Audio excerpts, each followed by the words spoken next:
Assalamualaikum dear viewers. Hope you all are well and good. Welcome to my channel Bio Exploration Hub.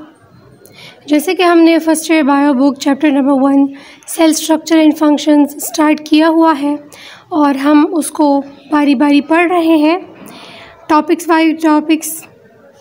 तो हमने पिछले lecture में plasma membrane fluid mosaic model को discuss किया था और उसमें हमने रोल ऑफ प्रोटीन तक पढ़ा था कि प्लाज्मा मेम्ब्रेन में या फ्लूइड मोज़ेक मॉडल में रोल ऑफ प्रोटीन्स क्या है। तो आज हम डिस्कस करेंगे कि फ्लूइड मोज़ेक मॉडल में role of glycolipids and glycoproteins क्या है। रोल ऑफ प्रोटीन्स को डिस्कस किया था। आज हम डिस्कस करेंगे role of glycolipids and glycoproteins को। Role of glycolipids and glycoproteins. ठीक है, इसको हम डिस्कस करेंगे। तो अगर हम यहाँ बुक में देखें तो कह रहे हैं कि lipids proteins and carbohydrates are responsible for functional diversity of the membranes. कि जो मेन चीज़ प्लाज्मा मेम्ब्रेन किस चीज़ से बनी है वो हमने पढ़ा था कि lipids plus proteins plus carbohydrates, इन तीन चीज़ों से मिलकर सेल मेम्ब्रेन बना हुआ है। तो यहाँ कह रहे हैं कि ये lipids proteins carbohydrates different functioning में हेल्प आउट करते हैं मेम्ब्रेन्स की। डाइवर्सिटी मीन्स डिफरेंट वैरायटी, कई इसको हम कहते हैं ना, तो उसमें ये हेल्प उसके लिए रिस्पॉन्सिबल होते हैं। लिपिड बाइलेयर जो है ना, lipid bilayer make the membrane differentially permeable barrier. Lipid bilayer क्या करता है, वो मेम्ब्रेन को डिफरेंशियली परमिएबल वो है, परमिएबल है, परमिएबल बैरियर है। परमिएबल मीन्स कि अब जो ये बाइलेयर है, लिपिड्स बाइलेयर है, ठीक है। तो जो ये लिपिड बाइलेयर्स है, ये जो लेयर्स है ये परमिएबल के तौर पे काम करेगा, डिफरेंशियली परमिएबल। इट्स मीन्स कि ये कुछ जो हमारे पास सब्सटेंसेस है उनको अलाउ करेगा अंदर आने में, सेल्स की तरफ अंदर आने में, कुछ को अलाउ नहीं करेगा। तो इस तरह ये डिफरेंशियली परमिएबल हो गया। तो कह रहे हैं कि ट्रांसपोर्ट अलाउ करता है, transport of non polar materials को अलाउ करता है, transport of non polar materials को। Non polar materials means oxygen, carbon dioxide, इनको ये अलाउ करता है सेल के अंदर आने में, ठीक है। मेम्ब्रेन से अंदर की तरफ आने को ये अलाउ करते हैं नॉन पोलर मटेरियल्स को across the membrane and it prevent ionic materials, और आयोनिक मटेरियल्स को अंदर नहीं लाने देता, उनको अलाउ नहीं करता। मेम्ब्रेन अगर कह रहे हैं फिर कि अगर हम मेम्ब्रेन प्रोटीन्स की बात करें, यहाँ पर तो ग्लाइकोलिपिड्स ग्लाइकोप्रोटीन्स की बात हो रही है, तो जनरल कह रहे हैं कि अगर हम प्रोटीन्स की बात करें तो वो क्या है, वो सेलेक्टिवली परमिएबल है।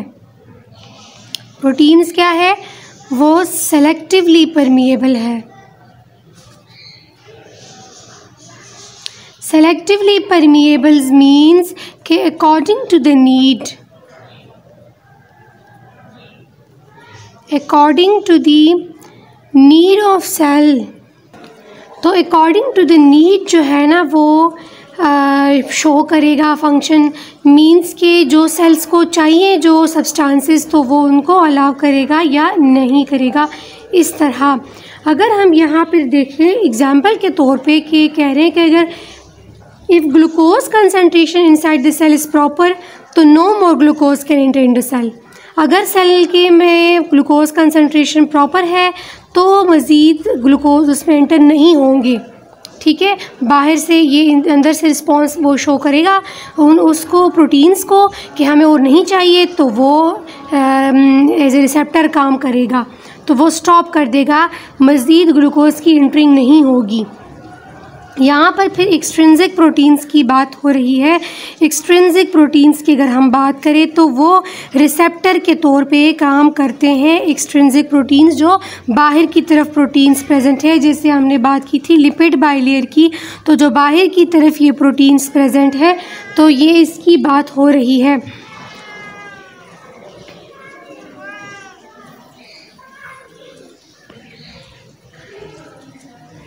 तो ये एक एग्ज़ाम्पल इन्होंने हमें दिया है।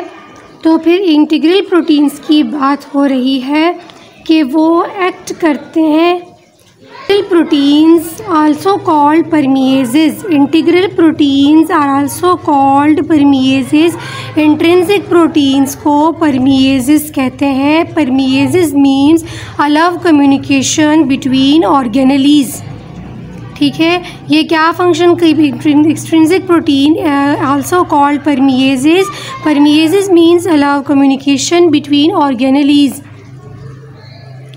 डिफरेंट ऑर्गेनेलीज के दरमियान भी कम्युनिकेशन होगी, वो भी कुछ रिस्पॉन्स शो करेंगे, वो भी कुछ वो करेंगे कि हमें कोई कम्युनिकेशन के लिए कुछ कम्युनिकेशन करनी है, नहीं करनी, और अब क्या फ़ंक्शन करना है, नेक्स्ट क्या करना है। तो वो जो सारा फंक्शन होता है ना, उसमें ये रिस्पॉन्ड करता है। इंटीग्रल प्रोटीन्स की बात हो रही है, तो वो रेगुलेट करता है डिफ्यूजन को, ऑस्मोसिस को, active transport of ionic materials को, ठीक है। फिर अगर मेम्ब्रेन कार्बोहाइड्रेट्स की बात कर रहे हैं, मेम्ब्रेन कार्बोहाइड्रेट्स यही है ग्लाइकोलिपिड्स एंड ग्लाइकोप्रोटीन्स और membrane carbohydrates. Glycolipids and glycoproteins are membrane carbohydrates such as glycolipids and glycoprotein provide receptor site that receive different types of stimuli like hormone receptor site। यही जो glycolipids glycoproteins हैं, ये HRS hormone receptor site के तौर पे काम करते हैं। डिफरेंट टाइप्स ऑफ स्टिमुलाई को ये रिसीव करते हैं एंड देन रिस्पॉन्ड शो करते हैं, रिसीव करते हैं। नर्व इम्पल्सेस को रिकग्निशन ऑफ एंटीजन करते हैं। फूड मटेरियल अगर इनको चाहिए होगा तो thus inform the cell for response. तो ये बाहर से सेल को रिस्पॉन्स ये रिस्पॉन्स में रिस्पॉन्स शो करेगा, ठीक है। ये रिसेप्टर आएगा और ये देन रिस्पॉन्स शो करेगा। Membrane carbohydrates are also responsible for endocytosis. Membrane carbohydrates responsible है फॉर एंडोसाइटोसिस के लिए। Endocytosis means is a cellular process in which substance brought into the cell. वही प्रोसेस है, लेकिन ये एक टर्मिनोलॉजी है, आप इसको ज़हन नशीन कर ले। Endocytosis is the cellular process in which substance are brought into the cell. वही एक्सट्रिंसिक प्रोटीन इसमें फंक्शन परफॉर्म कर रहे हैं, वो स्टिमुलाई और रिसेप्टर के तौर पे काम कर रहे हैं, और सेल को देन वो ये एंडोसाइटोसिस के थ्रू ही वो जब इंफॉर्मेशन मिलेगी, रिस्पॉन्स शो करेगा, तो देन वो सेलुलर प्रोसेस होगी और कुछ जो नीड होगी अकॉर्डिंग टू द सेल, तो वो ही substances brought into the cell होंगे, मींस वही फिर सेल में आएंगे। तो यही जो ग्लाइकोलिपिड्स हैं और ग्लाइकोप्रोटीन्स हैं, ये एक्ट करते हैं as a cell surface markers, means यही यहाँ पर बाहर इन्वायरमेंट की से इंटरेक्ट कर रहे हैं ये एक्सट्रिंसिक प्रोटीन्स, और ये लिपिड जो लिपिड्स के लेयर्स हैं ये इन्वायरमेंट से इंटरेक्ट कर रहे हैं। तो बाहर में जो भी सेल की फंक्शन होगा, न्यू सेल्स बनेंगे या फिर कोई प्रोसेस वगैरह होगा, कोई सब्सटेंस वगैरह अंदर आएंगे या बाहर जाएंगे, तो ये सारे इसमें ये ग्लाइकोप्रोटीन ग्लाइकोलिपिड ही फंक्शन करते हैं। ये प्लाज्मा मेम्ब्रेन की ही हम बात कर रहे हैं, वो एक्ट कर रहे हैं। प्लाज्मा मेम्ब्रेन क्या है, जैसे कोई अगर हम ऑरेंज की एग्जांपल ले लें, तो अंदर में क्या होता है, लिक्विड पार्ट भी है, वो भी है, लेकिन बाहर एक छिलका है, हार्ड है, ठीक है, उसमें सारा कुछ कवर है। तो इसी तरह ये प्लाज्मा मेम्ब्रेन में ही अंदर डिफरेंट ऑर्गेनेलीज है, साइटोप्लाज्म वगैरह है, लेकिन बाहर जो मेम्ब्रेन है इसने इसको शेप दिया हुआ है, जो इन्वायरमेंट के साथ इंटरेक्ट करते हैं उसको बचाते हैं या डिफरेंट फंक्शंस के लिए, तो वो सेल मेम्ब्रेन ही है, प्लाज्मा मेम्ब्रेन ही है। ठीक है, अब अगर general role of plasma membrane की बात करें तो plasma membrane is a dynamic structure. Plasma membrane is a dynamic structure.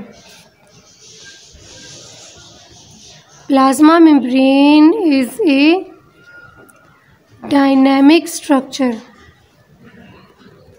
Dynamic structure means कि ये always movable है, always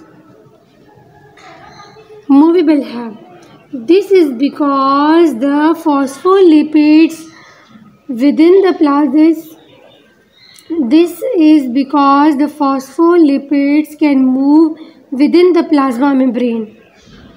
ठीक है, क्योंकि phospholipids जो है वो प्लाज्मा मेम्ब्रेन में मूवेबल है, तो ये डायनामिक स्ट्रक्चर है। ओनली अबाउट 7 नैनोमीटर वाइड है, but it present barrier to the movement of ions and molecule. ठीक है, वही ये मूवमेंट करते हैं आयंस एंड मॉलिक्यूल्स की। आयंस एंड मॉलिक्यूल्स की particularly polar water soluble, particularly polar वही है जो हमने बात की कि ऑक्सीजन कार्बन डाइऑक्साइड वगैरह, नहीं सॉरी, पोलर की तो यहाँ वो उसकी बात हो रही है वाटर सॉल्युबल मॉलिक्यूल्स की, जो कि हैं glucose and amino acids. Polar molecules such as glucose and amino acids, glucose and amino acids which are repelled by the non-polar hydrophilic lipids, thus prevent the aqueous content of the cell from escaping। यहाँ अगर हम structure में देखें, यहाँ पर एक ये दिखाई दिया है, ये जो लिपिड बाइलेयर है, ये जो हेड पार्ट है इसमें यहाँ ये हाइड्रोफिलिक है। Hydrophilic polar head of phospholipid. Hydrophilic means water loving.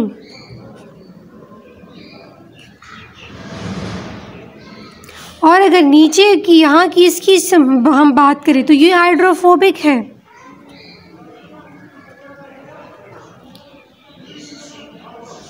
ठीक है, ये वाटर को रिपेल करता है। तो यहाँ ये बाहर की तरफ है, इन्वायरमेंट से ये तो इंटरेक्ट कर रहा है, ये हाइड्रोफिलिक है, वाटर मॉलिक्यूल्स के साथ ये इंटरेक्ट करता है, लेकिन अंदर की तरफ ये हाइड्रोफोबिक है, तो यहाँ पर ये वाटर को रिपेल करेगा। तो ये इसी तरह ये क्या करता है, प्रिवेंट करता है aqueous content of the cell को फ्रॉम एस्केपिंग। फिर अगर हम ट्रांसपोर्ट या maintenance across the membrane must still occur for a number of reasons, कि ये जो ट्रांसपोर्ट है या जो मेंटेनेंस अक्रॉस द मेम्ब्रेन है, नंबर ऑफ रीजंस के लिए ये ट्रांसपोर्ट हो रही है, ये मेंटेनेंस की बातें हो रही है, तो वो कौन सी है? To obtain nutrients, to obtain nutrients, to excrete waste substances। Water की न्यूट्रिएंट्स के लिए अगर इसको चाहिए तो वो अंदर आएंगे, ये फंक्शन परफॉर्म कर रहा है। ये डिफरेंट इसके रीजंस हैं, डिफरेंट इसके फंक्शंस हैं। excrete waste substance,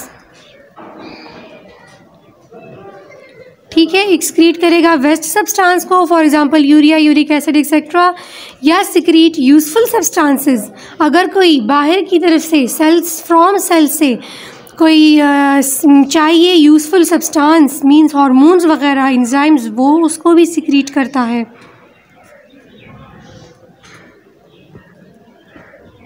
to generate the ionic gradient essential for nervous and muscular activity, वो भी ये जनरेट करता है। Maintain a suitable pH and ionic concentration within the cell for enzyme activity. वही बात, अगर दिन अंदर भी इसके एक्टिविटीज़ हो रही हैं, एंजाइम एक्टिविटीज़ डिफरेंट, या प्रोटीन सिंथेसिस की डिफरेंट एक्टिविटी, तो वो उसके लिए भी वो उसमें काम करेगा। तो यहाँ हमने इस लेक्चर में role of glycolipids, role of glycoproteins को डिस्कस किया, मेम्ब्रेन कार्बोहाइड्रेट्स की बात की, रोल ऑफ प्लाज्मा मेम्ब्रेन के बारे में पढ़ा जनरल कि ये प्लाज्मा मेम्ब्रेन का मेन रोल क्या है। तो ये बाहर की तरफ है प्लाज्मा मेम्ब्रेन, इन्वायरमेंट के साथ इंटरेक्शन है। तो अगर सेल्स में कोई बनेगा कोई चीज़ बाहर की तरफ उसकी नीड होगी तो वो एक्सक्रीट करेगा, और अगर अंदर की तरफ होगी तो भी वो एंटरिंग के तौर पे काम करेगा, फूड्स वगैरह भी और वाटर वगैरह इसी तरह। तो इसके डिफरेंट फंक्शंस भी हमने पढ़े, इसका पूरा एक मॉडल हमने पढ़ा। उम्मीद है आपको वीडियो अच्छी लगी होगी, आपकी इसको समझ आई होगी। मेरी कोशिश होती है कि आपको बेसिक आपका कंसेप्ट क्लियर हो सके। अगर इसके अलावा आपका कोई क्वेश्चन हो तो आप कमेंट बॉक्स में ज़रूर मैसेज कर सकते हैं, मैं उस पर वीडियो बनाऊंगी। और अगर फ्लूइड मोज़ेक मॉडल स्टार्ट से ही आपने देखना है और ये चैप्टर भी डिफरेंट हमने टेक्निक्स भी पढ़े हैं सेल्स की स्टडी करने के लिए साइंटिस्ट ने यूज़ किए हैं, तो आप नीचे डिस्क्रिप्शन में मैंने लिंक्स दिए हुए हैं, आप उनको देख सकते हैं। वीडियो अच्छी लगी हो तो मेरी वीडियो को लाइक एंड शेयर ज़रूर कीजिएगा और मेरे चैनल को सब्सक्राइब करना ना भूलिएगा। ओके जी, थैंक यू, अल्लाह हाफिज़।